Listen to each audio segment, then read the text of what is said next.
everyone, I am Jamie with 3littlegoats.com. If you're new here, welcome to my channel. If you've been around for a while, welcome back. I'm glad to see you as always. So today for this soap, I stepped out of my comfort zone. I stepped really far out of my comfort zone. I used neon colors and I used a whole lot of them, and then everything just went awry.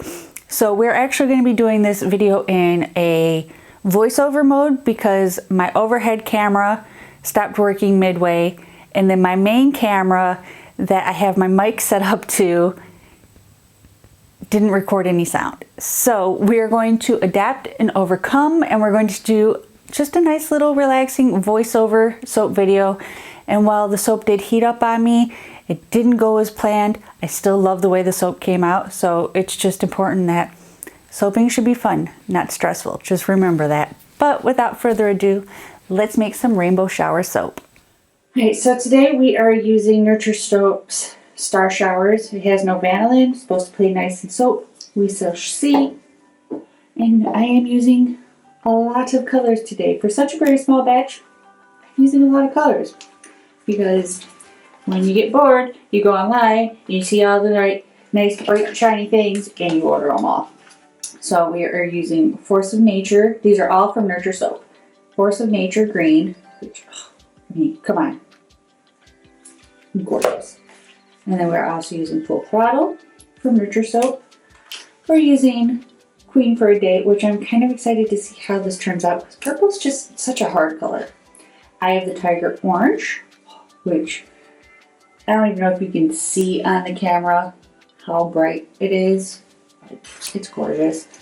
Material Girl, come on, how could you not want a mica called Material Girl, which is of course a bright pink. And then Making Waves. And then I'm also using some, what is this stuff called? Activated charcoal. Now I've pre-mixed all of my micas with some of the oil from my batch, so it makes it nice and easy to incorporate them. I've added some kaolin clay and some goat milk to my batch. I am making beer soap like always. I always have the link down in the description box if you are interested in learning how to make a beer soap. If you don't want to make a beer soap, then just use regular distilled water. You don't need to do all the beer and fancy things. I just prefer it that way. I do have a little bit of lilac today because it's very hot, and I do a very big water discount. Not as big of a water discount on this because I've got such an array of colors, but still a water discount nonetheless. So we're just going to add that in. And I'm going to bring this just to emulsification. I don't want it too thick because it is warm today. I don't want it to get too thick on me too quickly. So we're going to give this a burp and bring it together.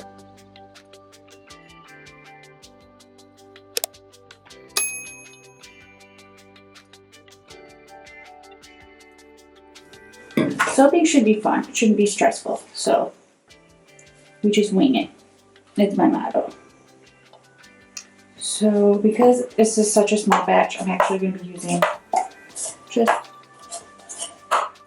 good old fashioned paper cups. And I'm just going to measure these out as evenly-ish as possible. My main color is going to be the black. I love how neon colors just look so awesome on black, you know? I'm sorry if you hear music in the background. I have one neighbor, and apparently today is the day they want to hang outside and blast music. Go figure. So we are going to add in all of our micas. Oh my jeez. I hope that shows up on camera as good as it looks in person.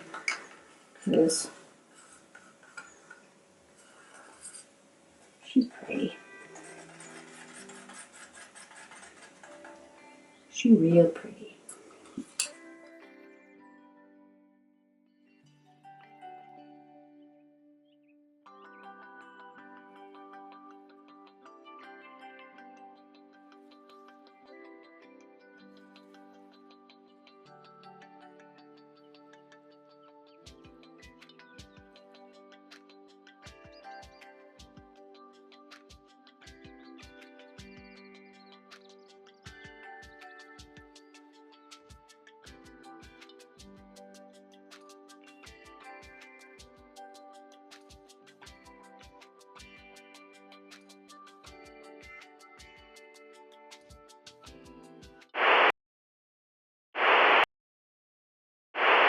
Alright, so we are officially in voiceover mode because my overhead camera overheated and my mic battery was dead.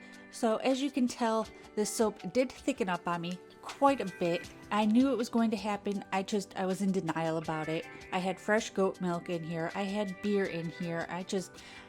I knew it was going to happen deep down inside my soul. So what turned out to be kind of a pain in the butt to do actually was a blessing in disguise because it thickened up so much the colors really didn't get muddled together. They kind of stayed nice and separate, which was great for these fluorescent colors.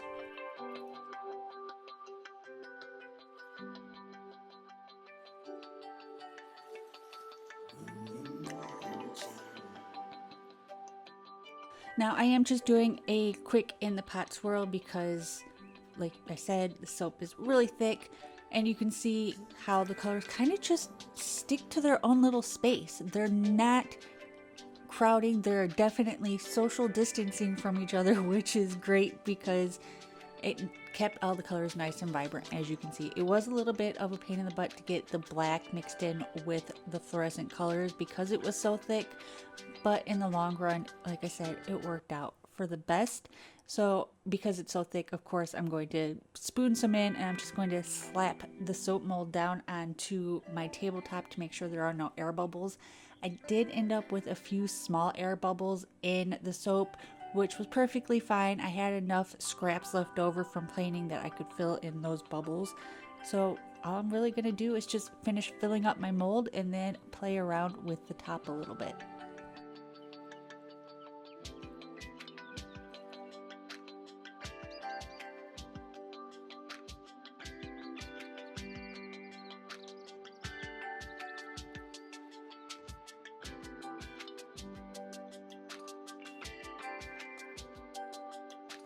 So once I get all of my soap mold or soap into my soap mold, I'm just going to put the remaining little bits of color on there. I'm going to give it a little swirl with my popsicle stick and I'm going to call it a day. I don't want to play with this too much and muddy up the colors on the top.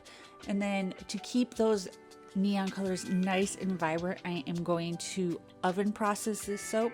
If you don't know what oven processing is, I oven process all of my soap. I have a video dedicated to oven processing, specifically just that entire process, if you want to check that out and learn more about it. But when you oven process and you're using really bright, vibrant colors, it helps to really keep those colors nice and vibrant.